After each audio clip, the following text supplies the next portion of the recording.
Assalamualaikum warahmatullahi wabarakatuh. Nama saya Adeliana Anjani. Di sini saya akan penyuluhan tentang kebutuhan gizi pada dewasa dan lansia.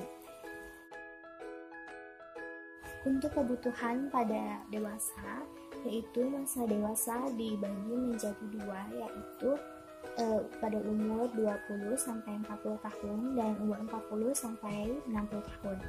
Nah, pada masa dewasa, tubuh tidak hanya dalam keadaan puncak dari kemampuan fisik, tetapi juga mulai mengalami penurunan fungsi. Nah, keadaan puncak dari keadaan fisik membuat beberapa orang terlena dan mulai melakukan kebiasaan buruk yang dapat mempengaruhi kesehatannya di masa yang akan datang. Orang dewasa cenderung tidak memperhatikan asupan makanannya, dan umumnya orang dewasa lebih suka mengonsumsi makanan yang manis, gurih, dan juga berlemak. Sementara makanan kaya akan serat seperti buah dan sayur itu malah tidak dikonsumsi dan diabaikan.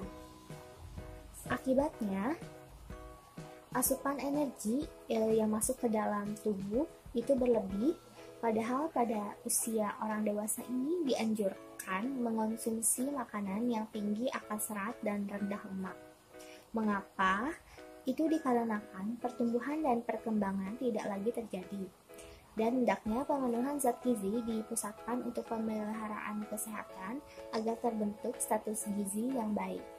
Lalu, apa saja faktor-faktor yang berhubungan dengan status gizi usia dewasa? Yang pertama itu ada usia. Semakin bertambahnya umur, maka akan semakin meningkat pula kebutuhan zat tenaga bagi tubuh. Namun, kebutuhan zat tenaga akan berkurang saat usia mencapai 40 tahun ke atas. Kebutuhan energi per hari untuk pemeliharaan dan metabolisme sel-sel tubuh berkurang atau mengalami penurunan. Berkurangnya kebutuhan tersebut dikarenakan menurunnya kemampuan metabolisme tubuh, sehingga tidak membutuhkan tenaga yang berlebihan karena dapat menyebabkan terjadinya penumpukan lemak di dalam tubuh. Penumpukan lemak di dalam tubuh dapat menimbulkan terjadinya obesitas. Faktor selanjutnya yaitu jenis kelamin. Umumnya perempuan lebih banyak memerlukan keterampilan dibandingkan dengan tenaga, sehingga kebutuhan gizi lebih sedikit dibandingkan dengan laki-laki. Menurut Departemen Kesehatan, kelebihan berat badan yang berlebih banyak ditemukan pada perempuan dibandingkan dengan laki-laki. Hal ini terjadi karena setelah pubertas, perempuan akan cenderung memiliki proporsi massa lemak tubuh yang lebih banyak dibandingkan dengan laki-laki. Lalu, aktivitas fisik. Aktivitas fisik dapat mempengaruhi status gizi. Aktivitas fisik yang kurang akan mengakibatkan terjadinya penumpukan lemak dan dapat menyebabkan obesitas. Kebutuhan gizi orang dewasa berbeda-beda bagi setiap orang. Kebutuhan zat-zat gizi bergantung pada berbagai faktor, yaitu umur, berat badan, jenis kelamin, dan aktivitas fisik. Oleh karena itu, dalam pemenuhan zat gizi harus disesuaikan dengan kebutuhannya. Yang pertama itu ada kebutuhan energi. Kebutuhan energi pada usia dewasa menurun sesuai dengan bertambahnya usia. Ini dikarenakan menurunnya metabolisme basal dan berkurangnya aktivitas fisik. Kebutuhan asupan energi akan menyebabkan kenaikan berat badan. Lalu yang kedua ada kebutuhan karbohidrat. Mengonsumsi karbohidrat dianjurkan 50-60% dari total kebutuhan energi, terutama dalam bentuk karbohidrat kompleks seperti yang terdapat dalam padi-padian. Contohnya beras, jagung, gandum, dan hasil olahannya seperti roti. Dan umbi-umbian seperti kentang, singkong, dan ubi.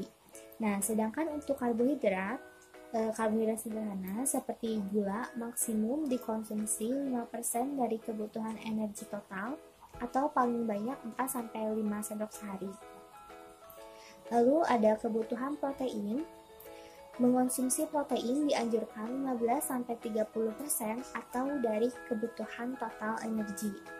Kebutuhan konsumsi protein pada kelompok usia dewasa digunakan untuk menggantikan protein yang hilang akibat rutinitas sehari-hari melalui urin, feses, kulit, rambut, serta untuk mengganti sel-sel yang rusak. Mengonsumsi protein yang terlalu tinggi dapat meningkatkan hilangnya kalsium melalui urin, sehingga resiko menderita osteoporosis bertambah. Asupan protein yang lebih dari 2 kali jumlah yang dianjurkan dapat meningkatkan terjadinya penyakit jantung koroner, terutama sebagai akibat dari tingginya asupan lemak jenuh dan kolesterol yang terdapat dalam makanan hewani. Asupan lemak jenuh dianjurkan mengonsumsi protein yang berasal dari makanan nabati seperti tahu, tempe, dan sebagainya. Lalu ada kebutuhan lemak. Konsumsi lemak dianjurkan 25% dari total kebutuhan energi. Konsumsi lemak pada usia dewasa dianjurkan mengonsumsi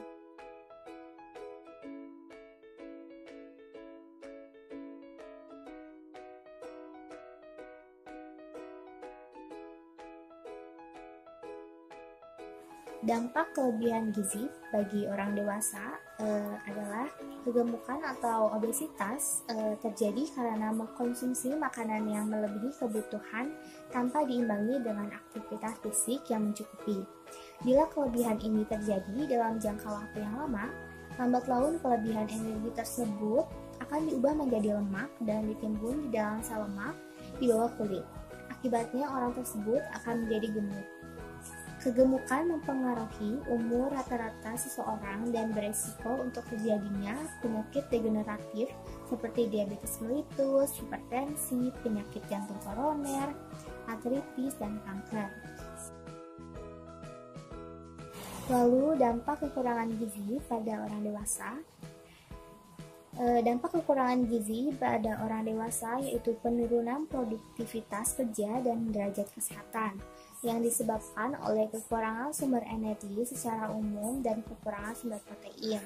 Nah, jika orang dewasa kekurangan karbohidrat, maka akan terjadi malnutrisi, tubuh menjadi kurus, lemah, tidak ada energi, dan gangguan metabolisme otak. Jika kekurangan protein, maka tubuh akan menjadi mudah sakit dan akan terjadi gangguan metabolisme tubuh. Dan jika kekurangan lemak, akan terjadi kekurangan vitamin larut dalam lemak dan juga penurunan daya tahan tubuh, kurang tenaga, dan gangguan tumbuh kembang. Adapun beberapa penyakit yang disebabkan akibat kekurangan gizi seperti anemia. Nah, anemia ini disebabkan karena kurangnya mengonsumsi makanan sumber zat besi.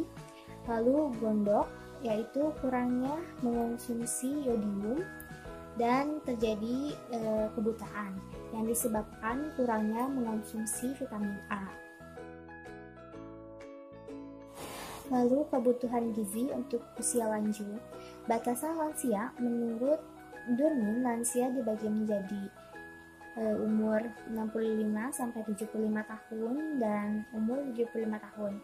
Nah, menua ditandai dengan kehilangan secara progresif jaringan aktif tubuh dan perubahan sistem di semua manusia. Status gizi untuk lanjut usia yaitu kalori. Kebutuhan akan kalori yang menurun sejalan dengan pertambahan usia karena metabolisme seluruh sel dan kegiatan otot itu berkurang. Lalu protein. Dianjurkan asupan protein sebesar 1,9 gram per kilogram berat beban per hari untuk mempertahankan keseimbangan protein. Kebutuhan akan protein meningkat sebagian tanggapan atas stres fisiologi seperti infeksi, luka bakar, patah tulang, dan pembedahan. Lalu karbohidrat. Karbohidrat yang dianjurkan untuk dikonsumsi oleh orang lanjut usia adalah sekitar 55-60%. Lalu ada lemak. Asupan lemak harus dibatasi, batas maksimumnya itu 20-25% dari energi total. Kelebihan dan kekurangan lemak diwujudkan dalam bentuk kadar kolesterol darah. Lalu syarat. Salah satu gangguan yang sering kali dikeluhkan oleh lansia adalah sembelit.